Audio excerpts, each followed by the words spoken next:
तो last episode के and पे हमने देखा था कि हमारा जियोन जो होता है वो अपनी कोर नहीं बना पा रहा था और एनर्जी डिसिपेट हो जाती है। इसी वजह से वो गोचान को बुलाता है और उसे कहता है क्या तुम मेरी कुछ मदद कर सकते हो, मैं एनर्जी कोर क्यों नहीं बना पा रहा। तो इसी के साथ ही गोचान उसे कहता है कि जरा मुझे देखने दो, क्योंकि वो अंदर से सोच रहा होता है कि ये ऐसे कैसे हो सकता है कि इसने मार्शल आर्ट्स के बारे में कुछ भी नहीं सीखा और एक ही रात में यहाँ पर इसने अपनी एनर्जी को सर्कुलेट करना शुरू कर दिया है। पहले वो सोच रहा होता है कि मैं यहाँ पर चिल्लाकर इसे कहता हूँ कि क्या बकवास हो रही है, तुम्हें क्या लगता है कि तुम यहाँ पर एक ही रात में मार्शल आर्टिस्ट बन सकते हो और कोर बना सकते हो। साथ ही वो कहता है अगर मैं ऐसी बात कहूंगा तो ये तो मुझे बहुत ही बुरी तरह से पीटेगा। और इसी के साथ ही उसे कहता है कि यंग मास्टर मैं यहाँ पर चेक करता हूँ। तो वो कहता है क्या तुम इसे चेक कर सकते हो। तो वो कहता है हाँ मैं इसे चेक कर सकता हूँ, प्लीज मेरे साथ हैं। मैं यहाँ पर अपनी की एनर्जी को आपकी बॉडी के अंदर डालूंगा और चेक करूंगा कि आपकी बॉडी के अंदर कहीं पर की कोई ब्लॉकेज तो नहीं है जिसकी वजह से आप यहाँ पर अपनी एनर्जी को सर्कुलेट नहीं कर पा रहे और आपकी कोर नहीं बन पा रही। तो वो कहता है क्या ऐसा हो सकता है। और इसी के साथ ही वो उसे अपने साथ लेकर साइड के ऊपर नीचे बैठ जाता है और उसके पीछे बैठकर अपने दोनों हाथ जो होता है उसकी कमर के ऊपर रखता है और उसे कहता है अब बस चुपचाप यहाँ पर अपनी एनर्जी को यहाँ पर अपनी बॉडी के अंदर सर्कुलेट करना स्टार्ट करो, मैं देखता हूँ कि शायद इसके अंदर कोई ब्लॉकेज हो। और इसी के साथ ही वो अपनी एनर्जी को सर्कुलेट करना स्टार्ट करता है। जब वो एनर्जी को सर्कुलेट करना स्टार्ट करता है तो गोचान अपनी एनर्जी को उसकी बॉडी के अंदर भेजता है। जैसे वो यहाँ पर एनर्जी को उसकी बॉडी के अंदर भेजता है तो पता चलता है कि इसकी बॉडी के अंदर जितने मेरिडियन पॉइंट्स हैं वो सारे के सारे अनलॉक्ड हैं, कोई एक भी ब्लॉक नहीं है। और ऐसे लगता है जैसे ये बचपन से यहाँ पर मार्शल आर्ट्स की ट्रेनिंग कर रहा हो। तो गोचान भी इस बात से बहुत ज्यादा हैरान होता है क्योंकि हमारे जियोन को इसके बारे में पता ही नहीं था कि वो बचपन से यहाँ पर मार्शल आर्ट साथ साथ सीख रहा था, जिसकी वजह से उसकी मेरिडियंस पूरी तरह से ओपन होती हैं। तो वो कहता है ये तो वाकई में एक जीनियस है, अगर ये यहाँ पर ठीक तरह से ट्रेनिंग करे तो मुझे लगता है कि ये बहुत ही जल्दी गार्ड गेम से भी आगे निकल जाएगा। साथ ही वो कहता है कि लेकिन मसला कहाँ पर आ रहा है, ये सारी की सारी एनर्जी को एक जगह के ऊपर गैदर करके उसके साथ कोर क्यों नहीं बना पा रहा। लेकिन जैसे ही वहां पर उसके बैली एरिया के करीब पहुंचता है अपनी एनर्जी के साथ सेंस करता है, उसे पता चलता है कि वहां पर बहुत सारी डिमोनिक एनर्जी होती है। वो सारी की सारी ब्लैक की वहां पर उस जगह के ऊपर जमा होती है और जैसे ही वहां पर उस ब्लैक की को देखता है इसी के साथ उसे झटका लगता है, वो अपने हाथ पीछे की तरफ खींच लेता है और जल्दी से उठकर खड़ा हो जाता है। तो वो उसे कहता है कि क्या हुआ, क्या तुम्हें यहाँ पर कुछ पता चला। तो गोचान उसे कहता है कि क्या यंग मास्टर क्या आपको भी यहाँ पर कुछ फील हुआ। तो वो कहता है हाँ मुझे तो यहाँ पर हर बार फील होता है,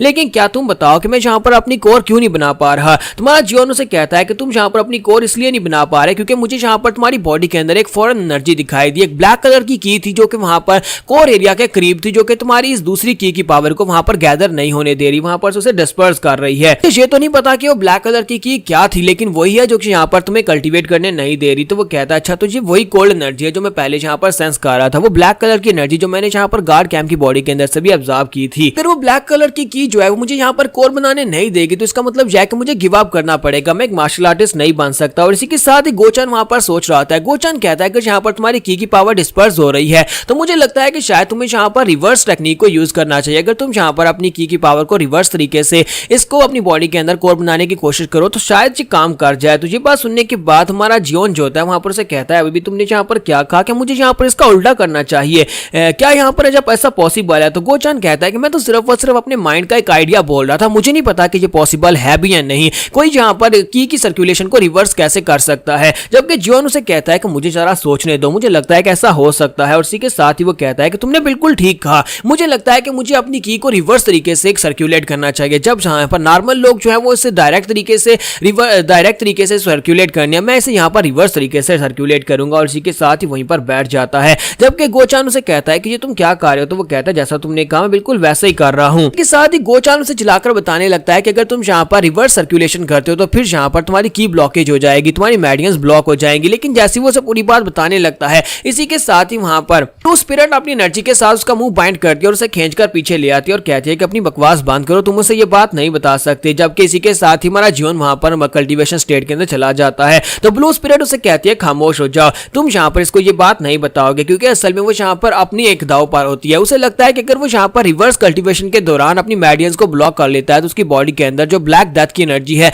वो एक्सप्लोड हो जाएगी और ये लड़का यहीं पर मर जाएगा। और अगर ये लड़का कल्टीवेशन करते वक्त खुद मरता है तो इसका मतलब यह है कि उन दोनों के दरमियान में फेमिलियर बॉन्ड टूट जाएगा और ब्लू स्पिरिट जो है वो आजाद हो जाएगी। स्पिरिट कहती है जब एक फेमिलियर स्पिरिट जो होती है वो किसी इंसान के साथ बॉन्डिंग करती है तो जब इंसान जो है वो किसी दूसरे के हाथ से मरता है तब यहाँ पर उसकी स्पिरिट भी उसके साथ मर जाती है। लेकिन अगर वो इंसान कल्टीवेट करते हुए खुद अपनी वजह से मर जाता है तो फेमिलियर स्पिरिट जो होती है वो आजाद हो जाती है, दोनों के दरमियान का लिंक टूट जाता है। अब बस इस लड़के को यहाँ पर कल्टीवेट करने दो। इस बेवकूफ लड़के को क्या लगता है कि यहाँ पर कल्टीवेशन की एनर्जी को रिवर्स में भी यहाँ पर अपनी बॉडी में सर्कुलेट कर सकता है, ये बहुत ही जल्दी यहाँ पर मरने वाला है। जियोन जब वहां पर कल्टीवेट करने के लिए बैठ जाता है सेम टाइम के ऊपर हमें यहाँ पर लेडी सीओ के पैलेस का सीन दिखाता है कि लेडी सीओ के पैलेस में वहां पर एक शामन आता है और एक शामन शामन जो होता है यहाँ पर हमारे थर्ड यंग मास्टर को मारने के लिए आया होता है। तो वो वहां पर आने के बाद से कहती है मेरा नाम न्यू मून है और मैं यहाँ पर शामन की तरफ शामन यानी फिनिक्स पवेलियन की तरफ से आई और मैं एक शामन हूँ जहाँ पर उस ड्यूटी को पूरा करने के लिए आया जिसे मार्शिन पूरा नहीं कर पाया था। तो लेडी सियोक वहां पर सोच रही होती है कि ये क्या इन लोगों ने यहाँ पर एक लड़की को भेज दिया जो कि यहाँ पर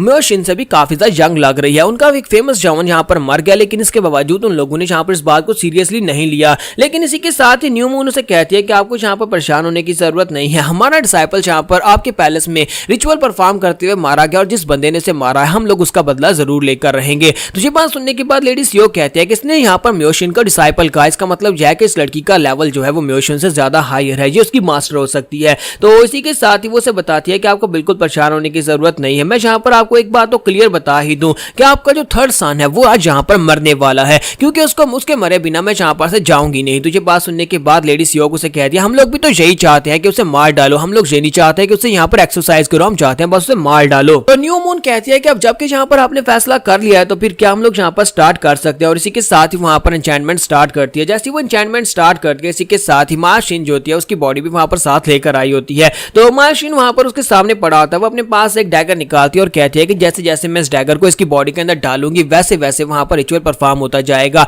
क्योंकि यहाँ पर इसको जिस बंदे ने मारा है जाकर उसी को पकड़ने वाला है। इसकी बॉडी के अंदर से जो डेविल स्पिरिट निकलेगी वो डेविल स्पिरिट उसी को जाकर पकड़ेगी जिसने यहाँ पर इसको मारा है। और इसी के साथ ही वो अपना नाइफ जो होता है उसकी बॉडी के अंदर दंसा देती है। जब वो मार्शिन की बॉडी के अंदर अपना नाइफ दंसाती है तो वहां पर से एनर्जी निकलती है और एनर्जी निकलने के साथ ही वहां पर डेविलिश हैंड निकलना शुरू हो जाते हैं। तो वो डेविलिश हैंड जो होते हैं वहां पर से सीधे थर्ड यंग मास्टर के पवेलियन की तरफ जाना स्टार्ट करते हैं। वो बड़ी तेजी के साथ थर्ड यंग मास्टर की तरफ जा रहे होते हैं। तो वो कहती है लगता है कि टारगेट उस बिल्डिंग में है, तो ये तो थर्ड यंग मास्टर का ही रूम होता है। तो वो बड़ी तेजी के साथ उस तरफ जाते हैं, जबकि यहीं पर ब्लू स्पिरिट को अंदाजा हो जाता है कि कोई चीज अंदर आ रही है और वो डेविलिश हैंड जो होते हैं ब्लू स्पिरिट के पास से गुजर जाते हैं और आगे जाने के बाद सीधा जाकर हमारे जियोंग की तरफ से होकर सीधे आगे जाकर मॉन्क के पास चले जाते हैं, क्योंकि मॉन्क ने वहां पर उसको मारा था म्योशिन को। तो इसी वजह से वो मॉन्क को जाकर पकड़ लेते हैं। डिमोनिक हैंड जो होते हैं मॉन्क को पकड़ने के बाद वहीं पर ग्राउंड के ऊपर भटका देते हैं और साथ उसके ऊपर अटैक कर रहे होते हैं। तो वो कहते हैं कि ये क्या लगता है कोई यहाँ पर रिवर्स मर्डर टेक्निक को यूज कर रहा है, यानी कि उस बॉडी को जिसको यहाँ पर मर्डर किया गया हो उसके ऊपर कोई रिचुअल परफॉर्म करके यहाँ पर उसी के कातिल को मारने की कोशिश कर रहा है। उसी तरफ लेडी सियोक बहुत ज्यादा खुश हो रही होती है और उन्हें लगता है कि जैसे जैसे यहाँ पर ये अपने डैगर को